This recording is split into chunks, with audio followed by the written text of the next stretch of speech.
need some tea.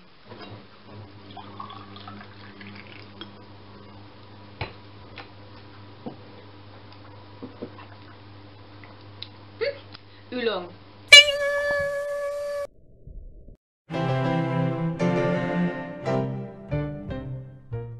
Greetings and salutations. Okay, so last week I hinted that I wanted to do a video on my makeup, so that's what I'm doing this time. It's mineral makeup and I made it myself. Right, so I'll tell you my history with it. I used to use normal makeup. I ended up using MAC like a lot of people, and also like a lot of people it broke me out. I'm acne prone anyway, but with MAC it's got talc in it and it's just comedogenic, which means that it aggravates acne. So I heard about mineral makeup and it took me a while to get to it, but eventually I did. And it doesn't aggravate your skin, it actually helps it, and that's what I found when I started using it. So my first one was Bare Minerals. My problems with it were that I found it was just a little bit powdery and I could never find my right shade, and it didn't give me as much coverage as I'd liked, but the price was okay. So one day I searched around for it for ages and I couldn't find it, so I moved on to Bella Pierre. Now that one's excellent, it's got fewer ingredients in it and it gives you a lot better coverage once you build it up. I couldn't really find my shade, but they mixed it for you, which was fantastic. Only problem is, going through a pot every 1.5 months, I didn't really want to be spending £40 every time.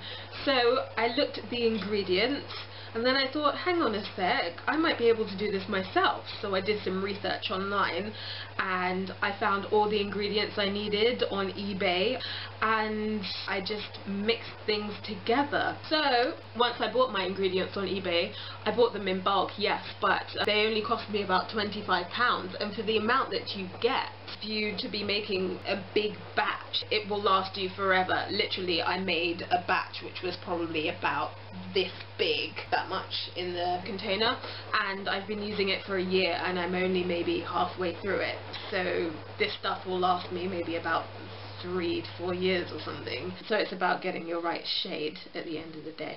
So the ingredients are iron oxide, zinc oxide, titanium oxide. You can opt out of that one if you want because there has been a bit of controversy about it, but they use it in a lot of makeup, so it's up to you. Mica, bentonite clay, and kaolin/china clay. So the iron oxides, you use them for colour. So I have yellow iron oxide, red, and brown. Right, you have the zinc and titanium oxides.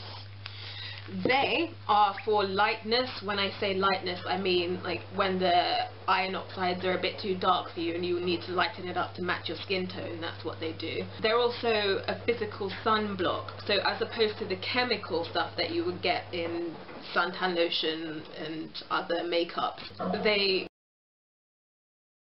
physically block out the sun, so you don't need to put any other SPF on your skin. They usually go up to about, I don't know, factor 15. If you want some more, then you can use other suntan lotion, but it's good, especially if you're living in London where it's barely ever sunny. They're good for healing acne, specifically the zinc.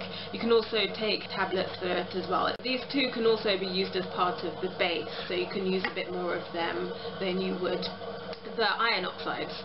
Right, next is mica. You want white plain mica for the lightness as well. You can get it in a silk texture, a flake/pearlized kind of texture, or a matte cerussite texture. I got the cerussite one because oily skin, it comes through and I get that kind of glowing look anyway, so I wanted it as matte as possible. It smooths out the texture of the makeup and it's also good for oil absorption. Bentonite clay.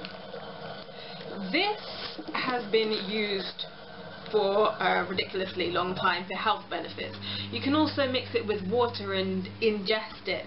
It's good for drawing out toxins because the toxins are attracted to the particles that absorb them and then you can pass it out. So putting it on your skin, it draws the toxins out of your skin onto the outside, and then at the end of the day you can wash it off. Obviously good for oily skin, it absorbs the oil as well, so that's why I want to put it in my makeup.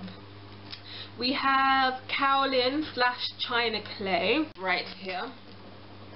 It's mild, so it's suitable for sensitive skin. It stimulates the circulation and gently, very gently exfoliates it as well, so it's good for a lovely even complexion. And it's used in a lot of facials, so you want to put it in your makeup as well, don't you? Alright. I didn't show you the Ceramide mica, this is how it comes.